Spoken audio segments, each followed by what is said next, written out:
श्री कृष्ण कहते हैं, जीवन में सब कुछ पा लेने के बाद भी अगर लोगों का अपने मन और इंद्रियों पर नियंत्रण नहीं है तो वे कभी संतुष्ट नहीं हो सकते। इसलिए अपने मन पर लगाम कसें।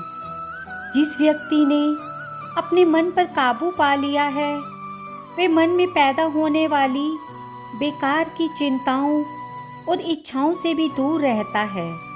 इसके साथ ही अपने लक्ष्य को भी आसानी से प्राप्त कर लेता है। तो चलिए प्रारंभ करते हैं गीता का 5वां अध्याय, कर्म संन्यास योग। अर्जुन बोले, हे कृष्ण, तुमने पहले मुझे कर्मों को त्याग करने को कहा, फिर कर्म करने की प्रशंसा करते हो। इन दोनों में जो अधिक हितकर है वह एक बात निश्चय करके बताओ। श्री कृष्ण जी बोले, कर्मों का त्याग और कर्मों का करना ये दोनों ही मोक्ष करा देने वाले हैं, परंतु इन दोनों में कर्म त्याग से कर्म योग हितकर है। जो किसी से द्वेष नहीं रखता, न किसी पदार्थ की इच्छा ही करता है, वे नित्य सन्यासी है। ऐसा पुरुष संसार बंधनों से छूट जाता है। सांख्य और योग को मूर्ख लोग ही पृथक पृथक कहते हैं, पंडित नहीं कहते। जो इन दोनों में से एक में भी अच्छी तरह स्थित हो जाता है उसको दोनों का फल प्राप्त होता है। ज्ञान योगियों को जो स्थान मिलता है वही कर्म योगियों को भी प्राप्त होता है। ज्ञान योग व कर्म योग एक ही हैं, ऐसे दिखते हैं, वही उत्तम है। कर्म के बिना संन्यास का प्राप्त होना दुस्तर है। कर्म करने वाले मुनिजन को ब्रह्मा प्राप्त होने में विलंब नहीं लगता। कर्म योग युक्त शुद्ध अंतःकरण वाला, मन तथा इंद्रियों को जीतने वाला, संपूर्ण प्राणियों में अपनी आत्मा को देखने वाला, कर्म करता हुआ भी कर्म फल में लिप्त नहीं होता। योग युक्त तत्ववेता पुरुष देखते हैं, सुनते हैं, स्पर्श करते हैं, सूंघते हैं, खाते हैं, चलते हैं, श्वास लेते हैं, तो भी ये मानते हैं कि मैं कुछ नहीं करता। ये बोलते हैं, त्यागते हैं, ग्रहण करते हैं, परंतु यही मानते हैं कि मैं कुछ नहीं करता। यह बुद्धि धारण करते हैं कि इंद्रियां ही अपने अपने विषयों में वर्तती हैं। जो प्राणी ब्रह्मा में अर्पण संग को त्याग कर कर्म करता है वह पाप से लिप्त नहीं होता। जैसे कमल पत्र पर जल नहीं ठहरता, योगी जन शरीर से, मन से, बुद्धि से तथा इंद्रियों की आसक्ति से रहित होकर आत्मा शुद्धि के निमित्त कर्म करते हैं। योग युक्त पुरुष कर्म फल त्याग कर मोक्ष पाप शांति को लाभ करता है, और जो योग रहित है कर्म की इच्छा के बंधन में पड़ जाता है। सब कर्मों को मन में त्याग करके प्राणी इस नवद्वार की देह रूपी पुरी में ना कुछ करता है, ना करता हुआ आनंद पूर्वक रहता है। परमेश्वर किसी कर्म में प्रवृत्त नहीं करता, कर्म और कर्म फल को उत्पन्न नहीं करता। ये सब प्रवृत्ति द्वारा होते हैं।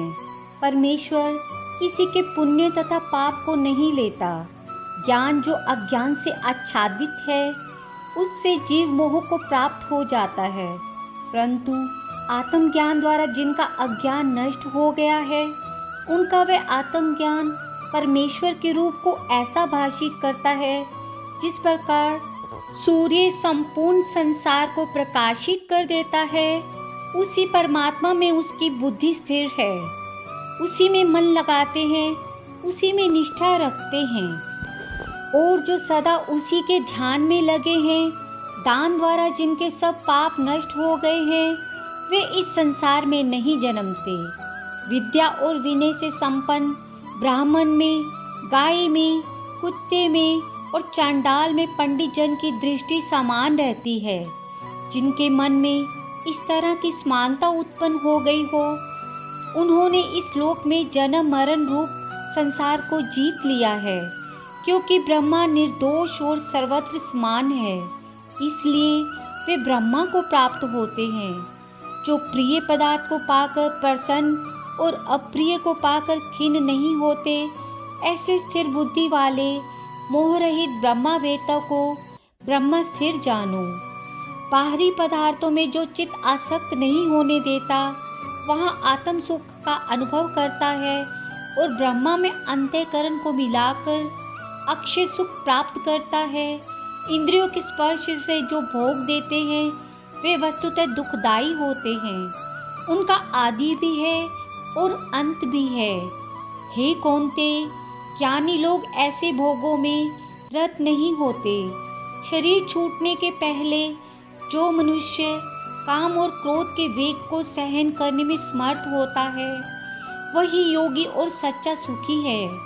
जो योगी आत्म सुख से सुखी, अंतरात्मा के आनंद से आनंदित और अंतर ज्योति से ही प्रकाशित है, वह ब्रह्म रूप होकर ब्रह्म निर्वाण को प्राप्त होता है। पाप जिनके नष्ट हो गए हैं, कुबुद्धि दूर हो गई है, मन को जिन्होंने वश में कर लिया है, जीव मात्र का जो हित चाहते हैं, ऐसे योगी को ब्रह्मा निर्वाह प्राप्त होता है। काम तथा क्रोध जिनमें नहीं है, मन के वेग को जिसने रोक लिया है, ऐसे आत्मज्ञानी योगियों को ब्रह्म निर्वाण सहज ही प्राप्त होता है। बाहरी पदार्थों के संयोग से अलग रहकर दोनों भोगों के बीच में दृष्टि लगाकर न्यासिका के भीतर चलने वाले प्राण तथा अपान वायु को सम करके, इंद्रियां, मन और बुद्धि को वश में करके इच्छा, भय, क्रोध को त्याग मोक्ष की इच्छा करने वाले योगी जीवन मुक्त हैं। जो मुझको सब यज्ञों और तपों का भोक्ता, संपूर्ण लोकों का स्वामी और सब प्राणियों का मित्र जानते हैं, उन्हीं को शांति प्राप्त होती है। राधे राधे। अच्छे कर्म वो होते हैं जिनको करने के बाद आपको न भय लगता है और रात को चैन और आनंद की नींद आती है। बुरे कर्म वो होते हैं जिनको करने के बाद भय लगता है और रात को नींद नहीं आती। अपने बुरे और अच्छे कर्मों का विश्लेषण रोजाना सोने से पहले अवश्य कर लेना चाहिए। ऐसा करने से आप पाप करने से बचेंगे और आपके जीवन में आनंद कूट कूट कर भर जाएगा। 5वें अध्याय की समाप्ति।